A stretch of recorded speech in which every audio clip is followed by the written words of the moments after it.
Chips are a national obsession. We eat mountains of them every year. Whether fried in oil, baked or microwaved, a quarter of Scotland's potatoes end up being sliced into strips and served up as chips. Quick and easy to cook, they are consumed on their own as a quick snack or as an accompaniment to just about any meal. A recent survey carried out by the BBC suggests that at least 87% of the population loves chips.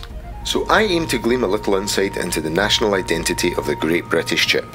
And with there being in the region of 10,000 chip shops across the country, I'll see what some of the people on the street have to say, especially about the up-and-coming vote in 2014, which could finally see an independent Scotland break free from the United Kingdom.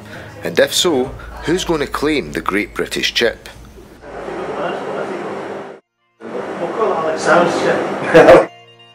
But first, who do the general public think chips belong to?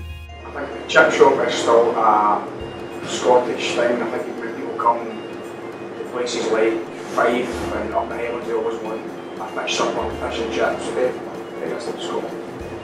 What do you think the chip belongs to? If we were to go independent in 2014, is the Great British Chip Scottish or English? Scottish. Yes, an all-round for Scottish. Oh, if we were to split Great Britain up in 2014, who do you think the chip belongs to? Scotland. Oh, Scotland, I think. Yes. Yeah? Yeah. Oh, definitely Scotland. Although Scots may have invented many things, the nation cannot take credit for this culinary wonder. That accolade goes to the Belgians. Born in Brussels, May 1847, Edward de Gerner arrived in Dundee in the early 1870s, leasing a house in the city's bustling green market. He spotted a lucrative opening in the fledgling fast food industry. Soon, chips were not just part of the Scottish diet, they became inextricably linked with the nation's culture. The country's most famous family, the legendary Bruins, have always been huge chip fans. And what type of chip are you the biggest fan of? For example, like oven, chip shop, chip? Fried chips. Fried chips? Skinny chips. Skinny chips. Skinny chips. Fried chip. Preferably thicker. None of your French fry business. I'm a French fry, not at all. None at all. Chippy chip or maybe oven chippy chip. Chips all the way. Thin and crispy. Thin and crispy. Thin and salty. Salty and chunky. So, we can conclude that chips play a big part in Scotland's national identity. But is it in their relationship with the fried fish that emerged via our cousins down south that would define their popularity? Do you think the chips would be as popular if it wasn't for fried fish? Chips are so